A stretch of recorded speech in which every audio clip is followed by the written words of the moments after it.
آہستہ آہستہ یہ تمام ذمہ داریاں سنبھالنا شروع کر دیں۔ کیسے؟ ریاست نے اسکول کھولے، ہسپتال بنائے، پولیس فورس قائم کی، پینشن کا نظام شروع کیا، بازار نے فیکٹریوں میں نوکریاں دیں، دکانوں میں اشیاء فراہم کی، سینما اور ریڈیو کے ذریعے تفریح فراہم کی۔ اور انہوں نے فرد کو کیا پیشکش کی؟ انہوں نے فرد کو خاندان اور کمیونٹی کے روایتی دباؤ سے آزادی کی پیشکش کی کہ آپ اپنی مرضی کی شادی کر سکتے ہیں، جو چاہیں کیریئر چن سکتے ہیں، جہاں چاہیں رہ سکتے ہیں۔ اب آپ کو اپنے بزرگوں یا گاؤں والوں پر انحصار کرنے کی ضرورت نہیں، ریاست اور بازار آپ کا خیال رکھیں گے۔ لیکن اس آزادی کی قیمت کیا تھی؟ قیمت تھی تنہائی اور اجنبیت کا احساس، ایلینیشن۔ جب خاندان اور کمیونٹی کے وہ مضبوط قریبی رشتے کمزور ہوئے تو فرد ریاست اور بازار کی بڑی طاقتور اور اکثر غیر شخصی قوتوں کے سامنے اکیلا رہ گیا۔ تو اس خلا کو کیسے پر کیا گیا؟ ہراری کہتے ہیں کہ اس جذباتی خلا کو پر کرنے کے لیے دو نئی قسم کی تصوراتی کمیونٹیز، امیجن کمیونٹیز، بہت طاقتور ہو گئیں۔ وہ کون سی ہیں؟ ایک ہے قوم، یعنی نیشن۔ یہ ریاست کے ساتھ وفاداری پر مبنی ہے۔ لاکھوں کروڑوں لوگ جو ایک دوسرے کو جانتے بھی نہیں، وہ ایک مشترکہ قومی شناخت محسوس کرتے ہیں۔ اور دوسری ہے صارف قبیلہ، یعنی کنزیومر ٹرائب۔ صارف قبیلہ؟ جی، یعنی وہ لوگ جو ایک جیسے برانڈ استعمال کرتے ہیں، ایک جیسا میوزک سنتے ہیں، ایک جیسے فیشن کو فالو کرتے ہیں، وہ بھی ایک کمیونٹی کا احساس پیدا کرتے ہیں جو بازار فراہم کرتا ہے۔ یہ دونوں کمیونٹیز ان پرانے، چھوٹے، قریبی گروہوں کی جگہ لینے کی کوشش کرتی ہیں۔ اسی باب میں ایک اور حیران کن دعویٰ ہے، تشدد میں کمی۔ آج کی دنیا میں ہم اتنی جنگیں، دہشت گردی، جرائم دیکھتے ہیں۔ کیا یہ واقعی کہا جا سکتا ہے کہ ہم تاریخ کے پرامن ترین دور میں رہ رہے ہیں؟ ہاں، یہ بات واقعی پہلی نظر میں تو متنازع لگتی ہے، خاص طور پر جب ہم 20ویں صدی کی 2 عالمی جنگوں، ہولوکاسٹ اور دوسری نسل کشی کے واقعات کو یاد کرتے ہیں۔ تو پھر ہراری یہ دعویٰ کیسے کرتے ہیں؟ وہ اعداد و شمار کی بنیاد پر دلیل دیتے ہیں۔ وہ کہتے ہیں کہ اگرچہ پچھلی صدی میں تشدد کی شدت بہت زیادہ تھی، یعنی جب جنگیں ہوئیں تو وہ بہت تباہ کن تھی، لیکن مجموعی طور پر تشدد سے مرنے کا امکان کسی بھی پچھلے زرعی دور کے مقابلے میں کم ہو گیا ہے۔ اچھا، خاص طور پہ کون سے تشدد میں کمی آئی ہے؟ خاص طور پر ریاستوں کے درمیان ہونے والی جنگوں، یعنی انٹرسٹیٹ وارز میں ڈرامائی کمی آئی ہے۔ دوسری جنگ عظیم کے بعد سے بڑی طاقتوں کے درمیان براہ راست جنگ تقریباً نہیں ہوئی، اور چھوٹی ریاستوں پر بھی بڑی طاقتوں کا حملہ کر کے انہیں فتح کر لینا بہت کم ہو گیا ہے۔ اس کی وجوہات کیا بتاتے ہیں؟ کئی وجوہات ہیں۔ ایک تو ریاستوں کا مضبوط ہونا اور اپنے اندرونی علاقوں میں تشدد پر بہتر قابو پانا۔ دوسرا، ایٹمی ہتھیاروں کی ایجاد۔ ایٹمی ہتھیار؟ وہ کیسے؟ اس نے بڑی طاقتوں کے درمیان براہ راست جنگ کو خودکشی کے مترادف بنا دیا ہے۔ اسے پیکس اٹومیکا، یعنی ایٹمی امن بھی کہا جاتا ہے۔ اور تیسرا، عالمی معیشت کا آپس میں بہت زیادہ جڑ جانا۔ اب جنگ کرنے کی معاشی قیمت بہت زیادہ ہے اور امن قائم رکھنے کے معاشی فوائد بہت زیادہ ہیں۔ تجارت جنگ سے زیادہ منافع بخش ہو گئی ہے۔ اور شاید سوچ میں بھی تبدیلی آئی ہے۔ جی، شاید ایک عالمی ثقافت بھی ابھر رہی ہے جو جنگ کو ماضی کی نسبت زیادہ برا سمجھتی ہے اور امن کو زیادہ اہمیت دیتی ہے۔ تو ہراری یہ نہیں کہہ رہے ہیں کہ تشدد ختم ہو گیا ہے یا اب کوئی خطرہ نہیں رہا، لیکن ان کے مطابق اعداد و شمار بتاتے ہیں کہ بحیثیت مجموعی ہم شاید واقعی تاریخ کے نسبتاً پرامن دور میں رہ رہے ہیں۔ ٹھیک ہے، یہ نقطہ قابل غور ہے۔ اب ہم کتاب کے آخری حصے کی طرف آتے ہیں۔ حصہ پنجم، ہومو سیپینز کا اختتام۔ باب 19 کا عنوان ہے اور وہ ہنسی خوشی رہنے لگے۔ یہ تو بالکل پریوں کی کہانی جیسا اختتام لگتا ہے۔ اتنی ساری ترقی سائنس میں، دولت میں، طاقت میں، اس سب کے بعد کیا ہم واقعی پہلے سے زیادہ خوش ہیں؟ یہ ایک بہت بڑا سوال ہے، اور ہراری اس کا جواب بڑی حد تک نفی میں دیتے ہیں، یا کم از کم یہ کہتے ہیں کہ جواب اتنا سادہ نہیں ہے۔ وہ کیوں؟ وہ خوشی کی تاریخ کا جائزہ لیتے ہیں اور اس عام خیال کو چیلنج کرتے ہیں کہ مادی ترقی اور صلاحیتوں میں اضافہ لازماً خوشی میں اضافے کا باعث بنتا ہے۔ مثال کے طور پر؟ مثال کے طور پر وہ زرعی انقلاب کو دیکھتے ہیں۔ اس نے انسانیت کی اجتماعی طاقت تو بہت بڑھا دی۔ ہم زیادہ خوراک پیدا کرنے لگے، بڑی آبادیاں بنانے لگے، لیکن کیا ایک اوسط کسان کی زندگی ایک اوسط شکاری جمع کرنے والے کی زندگی سے زیادہ خوشگوار تھی؟ شاید نہیں۔ زیادہ محنت، زیادہ بیماریاں۔ بالکل، ہراری کہتے ہیں شاید نہیں تھی۔ اسی طرح سامراج نے دنیا کو جوڑا، تجارت بڑھائی، لیکن لاکھوں لوگوں کے لیے تو وہ غلامی، استحصال اور تباہی لایا۔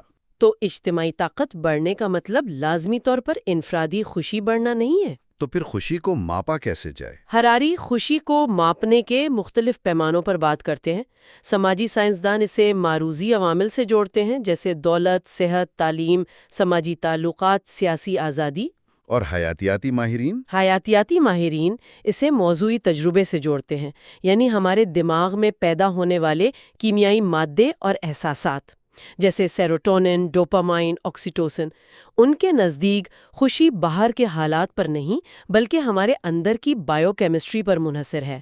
ہراری کس طرف زیادہ مائل نظر آتے ہیں؟ وہ حیاتیاتی نقطہ نظر کی طرف زیادہ مائل لگتے ہیں۔ وہ دلیل دیتے ہیں کہ ہماری بائیو کیمسٹری شاید خوشی کی ایک متعین سطح یا سیٹ پوائنٹ رکھتی ہے۔ سیٹ پوائنٹ مطلب یہ کہ ہر انسان کی خوشی کی ایک بنیادی سطح ہوتی ہے جو بڑی حد تک موروثی طور پر طے ہوتی ہے۔ بیرونی حالات جیسے لاٹری جیتنا یا کوئی حادثہ ہونا وقتی طور پر ہمیں اس سطح سے اوپر یا نیچے لے جا سکتے ہیں، لیکن جلد ہی ہم اپنی اوسط سطح پر واپس آ جاتے ہیں۔ اگر یہ درست ہے تو اس کا مطلب ہے کہ پیرس کا ایک ارب پتی بینکر لازمی طور پر قرون وسطیٰ کے ایک کسان سے زیادہ خوش نہیں ہوگا، کیونکہ دونوں کی بنیادی بائیو کیمسٹری انہیں خوشی محسوس کرنے کی ایک خاص حد تک ہی اجازت دیتی ہے۔ یہ ایک بہت ہی آپ کہہ لیں چونکا دینے والا خیال ہے۔ تو پھر خوشی کا راستہ کیا ہے اگر بیرونی حالات سے اتنا فرق نہیں پڑتا اور ہماری بائیو کیمسٹری بھی ایک حد مقرر کرتی ہے؟ یہاں ہراری بدھ مت سمیت کئی مشرقی فلسفوں کا ذکر کرتے ہیں۔ اچھا، وہ کیا کہتے ہیں؟ ان کے مطابق خوشی کا اصل راز بیرونی کامیابیوں یا خوشگوار احساسات کے پیچھے بھاگنے میں نہیں ہے، تو پھر کس میں ہے؟ بلکہ اپنے اندرونی احساسات کی عارضی نوعیت کو سمجھنے میں اور ان سے لاتعلق ہونے میں ہے۔ بدھ مت سکھاتا ہے کہ دکھ کی اصل وجہ ہماری خواہشات، کریونگز اور نفرتیں، ایورژنز ہیں۔ ہم مسلسل خوشگوار احساسات کے پیچھے بھاگتے ہیں اور ناخوشگوار احساسات سے بچنے کی کوشش کرتے ہیں۔ لیکن احساسات تو آتے جاتے رہتے ہیں۔ بالکل۔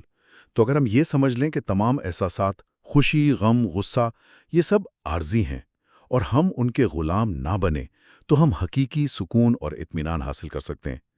یہ خوشی کا ایک بالکل مختلف تصور ہے جو بیرونی دنیا کی بجائے اندرونی حالت پر مرکوز ہے۔ یہ واقعی ایک بہت گہری بحث ہے۔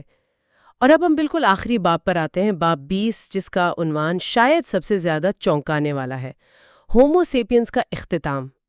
کیا مطلب ہے اس کا؟ کیا نسل انسانی ختم ہونے والی ہے؟ نہیں، ہراری کا مطلب یہ نہیں کہ انسان بے حیثیت نو ختم ہو جائیں گے، بلکہ ان کا مطلب ہے کہ ہومو سیپینز یعنی حیاتیاتی طور پر ہم جیسے انسان جو پچھلے لاکھوں سال سے ارتقاء پذیر ہوئے اور کوئی 70,000 سال سے دنیا پر چھائے ہوئے ہیں، شاید اپنی تاریخ کے اختتام کے قریب ہیں۔ وہ کیوں؟ وجہ یہ ہے کہ اب ہم پہلی بار ارتقاء کے جو بنیادی قوانین ہیں انہیں اپنے ہاتھ میں لینے کی صلاحیت حاصل کر رہے ہیں۔ اربوں سال سے زندگی قدرتی انتخاب یعنی نیچرل سلیکشن کے اندھے قوانین کے تحت شکل بدلتی رہی ہے۔ جی، لیکن اب ہراری کہتے ہیں ہم ذہین ڈیزائن یعنی انٹیلیجنٹ ڈیزائن کے دور میں داخل ہو رہے ہیں، مگر یہ ڈیزائن کسی مافوق الفطرت ہستی کا نہیں بلکہ خود انسانوں کا ہوگا۔ ہم خود اپنی اور دوسری انواع کے حیاتیات کو ڈیزائن کرنے کے قابل ہوتے جا رہے ہیں۔ کن طریقوں سے ہراری کن راستوں کی نشاندہی کرتے ہیں؟ وہ بنیادی طور پر 3 بڑے راستوں کی نشاندہی کرتے ہیں جن سے یہ تبدیلی آ سکتی ہے۔ پہلا ہے حیاتیاتی انجینئرنگ، بایولوجیکل انجینئرنگ، یعنی جینز میں تبدیلی؟ جی، یعنی جینیاتی سطح پر تبدیلی کر کے اپنے جسموں، اپنی صلاحیتوں، حتیٰ کہ اپنی خواہشات کو بدلنا۔ دوسرا راستہ ہے سائبورگ انجینئرنگ۔ سائبورگ یعنی آدھا انسان آدھی مشین؟ بالکل، یعنی اپنے نامیاتی جسموں کو غیر نامیاتی یعنی مشینی حصوں کے ساتھ ملانا، جیسے بائیونک اعضاء یا دماغ کو کمپیوٹر سے جوڑنا۔ اور تیسرا راستہ ہے غیر نامیاتی زندگی کی تخلیق۔ اس کا کیا مطلب ہے؟ یعنی مکمل طور پر غیر حیاتیاتی ذہین وجود بنانا، جیسے مصنوعی ذہانت AI جو شاید کبھی شعور حاصل کر لے، یا ایسے کمپیوٹر پروگرام جو خود سوچ سکیں اور ارتقا پذیر ہو سکیں۔ حیاتیاتی انجینئرنگ کی کچھ مثالیں دیں گے جن کا ذکر کتاب میں ہے؟ جی، ہراری قدیم مثالوں سے شروع کرتے ہیں، جیسے ہزاروں سال سے انسان جانوروں کی افزائش نسل کو کنٹرول کر رہے ہیں، بہتر گائے، تیز گھوڑے پیدا کرنے کے لیے، یا بیلوں کو خسی کر کے ان کا رویہ بدلنا بھی ایک قسم کی حیاتیاتی انجینئرنگ تھی۔ اور اب؟ لیکن اب ہم براہ راست جینز میں تبدیلی کر سکتے ہیں۔ وہ مثالیں دیتے ہیں جیسے کولائے بیکٹیریا میں انسانی انسولین کا جین ڈال کر ذیابیطس کے مریضوں کے لیے انسولین بنانا، یا آلو میں مچھلی کا جین ڈال کر اسے ٹھنڈ سے زیادہ محفوظ بنانا۔ جانوروں پر بھی تجربات ہو رہے ہیں؟ جی، چوہوں پر تجربات ہوئے ہیں جہاں ان کی یادداشت یا ذہانت کو جینیاتی طور پر بڑھایا گیا ہے۔ وہ مستقبل کے امکانات پر بھی بات کرتے ہیں، جیسے معدوم جانوروں مثلا میمتھ کو دوبارہ زندہ کرنا، یا یہاں تک کہ ہمارے قریبی رشتہ دار نیانڈرتھل انسان کو دوبارہ بنانا۔ اور انسانوں پر؟ اور سب سے بڑھ کر خود انسانوں کی جینیاتی ترمیم، نہ صرف بیماریوں کے علاج کے لیے بلکہ شاید صلاحیتوں کو بڑھانے کے لیے بھی، زیادہ ذہانت، لمبی عمر، بہتر جسمانی صلاحیتیں۔ اور سائبورگ انجینئرنگ؟ آپ نے کہا یہ اب فکشن نہیں رہا؟ جی بالکل، ہراری جیسی سلیوان اور کلاڈیا مچل جیسی حقیقی لوگوں کی مثالیں دیتے ہیں جن کے بازو کٹ گئے تھے اور انہیں ایسے بایونک بازو لگائے گئے جنہیں وہ اپنی سوچ سے، اپنے دماغی سگنل سے کنٹرول کر سکتے تھے۔ یہ تو حیرت انگیز ہے۔ ہاں، وہ بندروں پر کیے گئے تجربات کا بھی ذکر کرتے ہیں جو ہزاروں میل دور بیٹھے روبوٹک بازو کو صرف اپنے دماغ کی لہروں سے چلا سکتے ہیں۔ اسی طرح سماعت کے آلات کوکلیئر امپلانٹس ہیں جو بہرے پن کا علاج کرتے ہیں، یا دماغ کو براہ راست کمپیوٹر سے جوڑنے کے تجربات جو ابھی ابتدائی مراحل میں ہیں۔